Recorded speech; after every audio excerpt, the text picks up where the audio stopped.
Hi guys! For today's video, I'll be teaching you on how to start basically on using GoTrade and kung paano mag-start and kung paano magpasok ng pera para makabili kayo via kahit nasa Pilipinas kayo ng mga US stocks. So, I want to inform you guys first na before you start on to this one, I want to inform na GoTrade isn't SEC registered. So, make sure to invest at your own risk and make sure to do some research before at make sure kung pasok siya sa risk appetite mo. This video is for you. So, kung ayaw mo nung gano'n na kanyari hindi SEC registered yung application, you can skip into this video na and don't watch it basically. So for now, let's start na kung paano mag invest via GoTrade. So pinakaunang-una is syempre kailangan natin siya i-download sa App Store or kung naka-Android ka, use Play Store. So i-search nyo lang is GoTrade. Then pagka search nyo, lalabas siya dito. Ayan. Make sure na ito yung logo or ito yung itsura niya. It is from TR8 Securities Incorporation. Then wait nyo lang siya mag-download.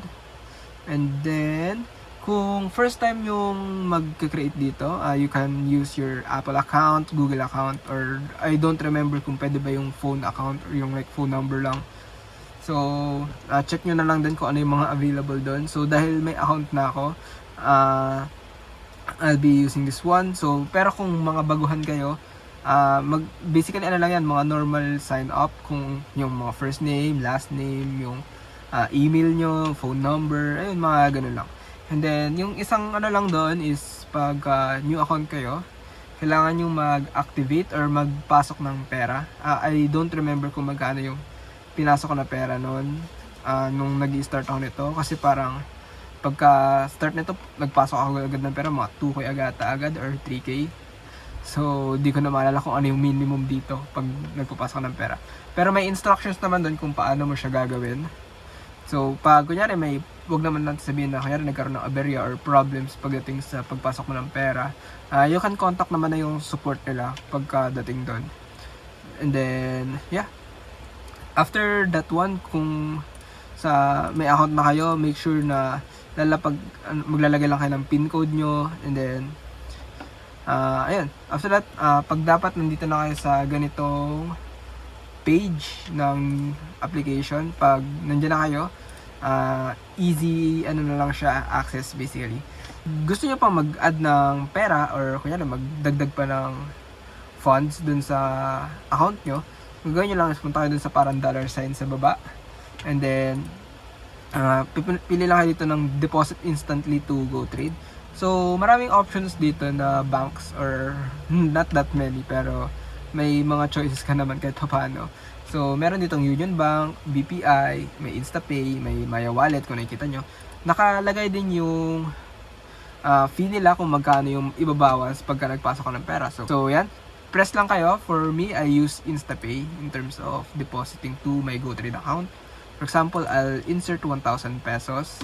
Then, after nyo mag-press nung preview deposit, mapupunta kayo sa isang page which is like this. I-swipe up nyo lang yan. Pagka swipe up nyo, ayan, hintay nyo lang, maglo-loading lang yan. And so, yan, naka-transfer 1,000 via InstaPay to the account below. So, may instructions naman yan. Nakalagay na yung amount, 1,000. So, receiving bank is AUB. Then, yung account number, yung account name, and then yung reference number if needed siya dun sa didepositan mong bangko. So, yan. For example, I use InstaPay. So, I'll be using GoTrade in terms of depositing this money. So, yan. Punta lang tayo sa GoTrade, sa GoTime account natin. Then, parang normal bank transfer lang siya. So, kahit dito. So, yan. Pipili ka lang pinindot ko lang yung account number. Then, tapos na nag-pop up kung saan bangko ko siya ilalagay.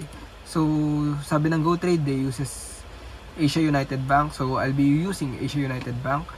Then, kakopy ko lang yung account number niya. And then, balik ako ng GoTime. And then, i-paste ko lang yung account number. Then, save lang din dun sa kung paano ko ginawa yung dun sa name. And then, after kung malagay lahat ng mga needed na information, ilalagay ko lang yung amount na nilagay ko lang din sa GoTrade. Make sure na parehas sila guys, para hindi kayo magkaroon ng problem or aberya sa pagde-deposit ng pera. Then dahil wala akong pera ngayon for depositing the money, so as you can see, it's I do have 0.86 kasi nakapagpasok na ako ng pera last April 30. So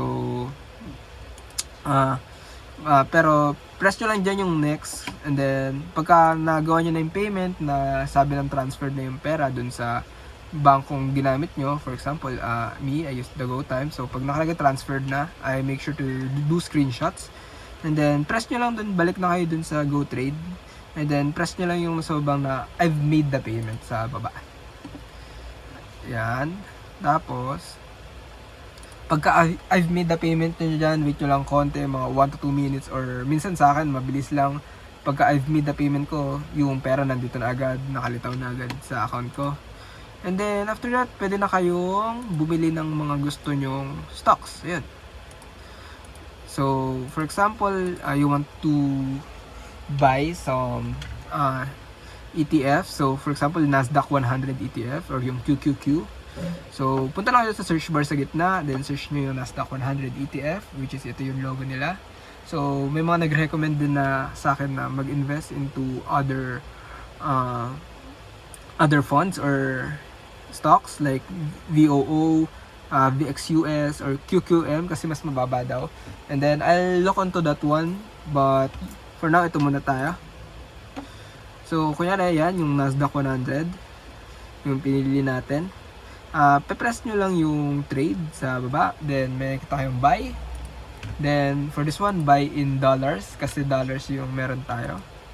And then kung kunyari na ang pinasok natin is 1,000 kanina, then 16.21 yung dollars natin, ilagay nyo lang 16.21, or pwede nyo pilitin yung max dyan sa baba, yung max na indicator sa baba. May naman kung magkano yung pwede nyo ipasok. Stocks na binili mo, pipress mo lang yung trade ulit na button, then may nasa baba dyan na sell. So pag pinindot nyo yan, ayun, may mga instructions naman dyan kung paano yun ginawa yun sa buy.